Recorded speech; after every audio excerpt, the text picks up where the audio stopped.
Latoya here. You notice anything different? Yeah, well, it's quarantine time. The Rona is out there. And so, I just felt like this was a good time for me to protective style, put my hair away, not touch it. So we got a little fun, something a little different going on. I usually don't wear wigs, but like here she is. So yeah, still working on a name for her. But yeah, today's video is not about that. Today I am starting a new series on my IGTV and YouTube, and that is a My First Apartment series. So basically what I'm going to be doing in this series is touching on different topics that would help you make informed decisions when looking for your first apartment or second apartment or whatever it is. Share this video with someone that you know is apartment hunting for the first time and they may not know all of these intricate details. So without further ado, I'm gonna get started. I have my handy dandy notebook here because I don't wanna forget anything. And I also have my green smoothie because you gotta stay hydrated. All right, so today we're gonna be talking about finances, which I think is the most important part to consider when you're thinking about moving into your own place.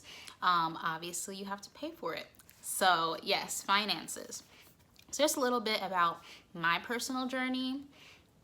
I was mentally planning on moving out of my parents' house summer 2020. That's like I had that goal in my head. I was like, okay, I'm gonna save for this goal. I ended up getting a job opportunity to move to a completely different state back in October. So it's about 6 months prior to when I thought I would be moving out. So for me, the amount that I had saved and everything wasn't perfect, but I kind of had to ramp it up in the next couple months until I moved to be able to sustain the move and afford everything. So that's the first thing. It's like, if you want to move, set a date, set a plan, set a financial plan for yourself. But in real life, things happen. Sometimes you'll have to move, before you're ready to or not. But this is a perfect world scenario where you are still living with your parents or you have roommates or whatever, and you have a trajectory of when you want to move out and a set date. So we're going to look at it from that standpoint. So the first thing is budget. How much money do you need to budget to pay rent, to pay electricity, gas, other utilities, just other bills that you have, credit card bills, student loans, car payments, budget. So first off, what I would do is write down what your monthly income is. Take your, yearly income, hourly income, figure out what it is per month. That's how much money you're bringing in. List out all of your expenses. Gas, how much do you spend on gas on average in a month? How much do you spend on groceries? Do you eat out? Do you go to the movies? Do you go to concerts? Try and think of everything that you spend money on in a month. Obviously, some things are gonna have to be average, estimations, but try to think of everything that you spend money on in a month and list out all of your expenses. Then when you obviously subtract that from your income, hopefully you don't end up with a negative number, but you'll see, what your average expenses are. And then you can add in what your imaginary rent would be and see how that, weighs out. Do you have money left over? Because you definitely don't want to be breaking even or in the negative after you subtract all those expenses, right? So that is one way to start budgeting and like imagining how much money you will have to bring in to be able to sustain living on your own and paying rent and all of that. The next thing is saving to then move out. So how much do you need to have saved to move into your own apartment? In my opinion, and again, perfect world scenario, I would have had 6 months of rent in my savings account the second I stepped into this apartment. Again, my situation was a little different, wasn't exactly like that, but my advice to you is that you should have 3 to 6 months rent saved. From the time that you step into your apartment, you have 3 to 6 months of rent already in your bank account. Not in your spending account, but in your savings account or your account that you use to pay your bills or whatever. The reason for that is if you move to a new apartment, hello, we're in a pandemic. People are losing their jobs every day. If something, if you get laid off, if you, God forbid, you get injured or something and you can't work, you still have to pay your rent. So it'd be great if you had 3 to 6 months of rent already in your bank account and you don't have to worry about it while you're, laid off or whatever. So that is the reason why you want to have that much money saved prior to signing a lease for an apartment, because you don't know where life's going to take you. It's too stressful to live paycheck to paycheck, month to month. And you need to have that buffer and that safety net, because that landlord does not care if there's a global pandemic outside. They want their rent. They don't care that the Rona is out there. They need to pay the rent because they have bills they have to pay, So that's like my number one advice, is make sure that you have a decent amount of money saved before you even step foot in the door, okay? Super important. The next thing is, have a general budget when you're apartment hunting. Don't just go out and say, that apartment's pretty, let me go look at it. Like, how much does it cost? What are you looking for? Are you looking for a studio apartment? Are you looking for a 1-bedroom? What is your budget? How much can you afford to spend per month on rent? And you don't want it to be like cutting it close. You don't want to be like, if you can afford to spend $1,400 a month, you don't necessarily want your rent to be $1,400. You want it to be like $1,300 or $1,200, because you don't want to be cutting it that close. So, look at your budget, see what you can afford to spend on rent, and then use that to guide you when looking for apartments. Another thing that you want to take into account is the extra costs. There are so many extra costs that go into moving. Yes, there's rent, but then there's also, you want to look at, does the apartment offer amenities like a swimming pool or a gym? And is there a cost with that? A lot of apartment buildings will charge either a yearly amenities fee, or it'll just be like a one-time amenities fee the first time that you sign your lease.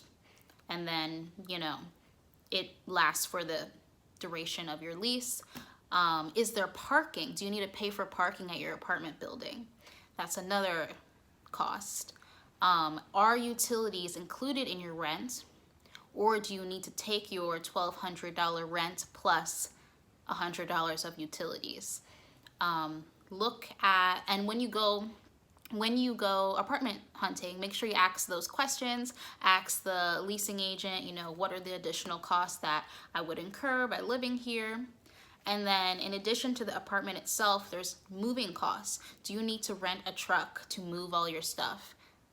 That, they charge like per mile or something like that. So like that's something that you need to estimate and add into your budget. What else? Do you have a pet? Apartments are going to charge pet rent. It could be like $50 a month for a dog, or like $30 a month for a cat. So do you have that in your budget to have a pet? And then there's the security deposit. So when you apply to, rent that apartment, they're going to ask for, there might be a holding fee. So there might be like a $300 holding fee just for you to apply. There also could be a, like, say, $100 application fee.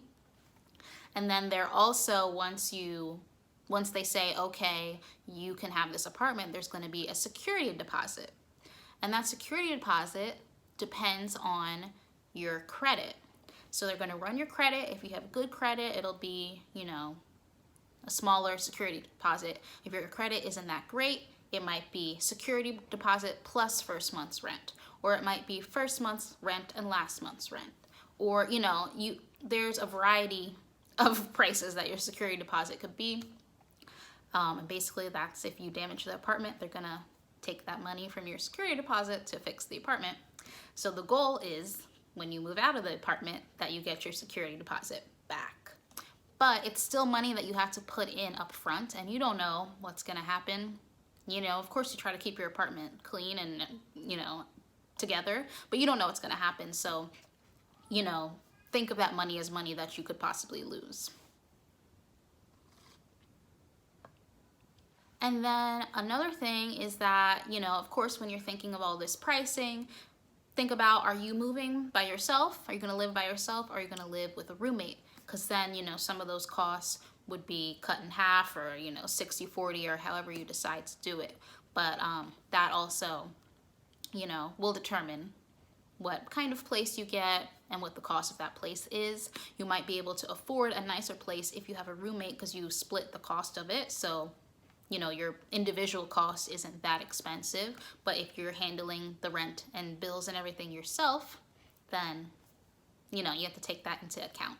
And then the last thing that I wanted to touch on was renter's insurance. You also want to factor in renter's insurance. You can do, some apartment buildings will like offer their own company for renter's insurance, and you can compare that price to, you know, your Geico's, your Allstates, your whatever insurance companies. Search on an incognito window. I learned that because I searched the first day and was like, okay, renter's insurance is like $90 for a year. And then the next day that I went to look and make my decision, the price had gone up $10 just from a day. So I suggest searching on incognito windows so that doesn't happen to you. But yeah, renter's insurance is something that you definitely want to have, because again, if, you know, there's damage caused to the apartment that like is not in your personal control, if your apartment gets like broken into or whatever, that insurance is going to cover you and can save you a lot of money in the long run.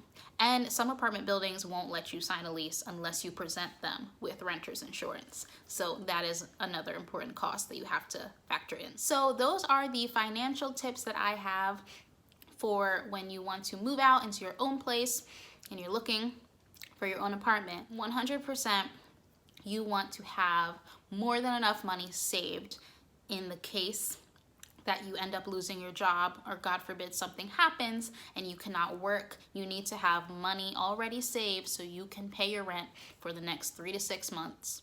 You want to make sure that you write down your budget and see what your expenses are compared to what your income is, and, you know, add in your imaginary rent costs and all those costs. You can see how you would actually be living have you moved in today. So I hope that this video was helpful to you guys. Let me know if you have any questions. Side note, I filmed this whole video about moving into your apartment like a couple months ago, and the whole entire video was out of focus. So I was like, you know, when something just annoys you, you don't want to look at it anymore. Basically what happened. So I know that some of you guys had asked questions, and I have those questions written down. So as I go through this series, I'll be touching on those questions that you had asked me about moving into your first apartment. So let me know any additional questions that you might have, or what you'd like to see in this series. And I can't wait to see you guys in the next video. All right, bye.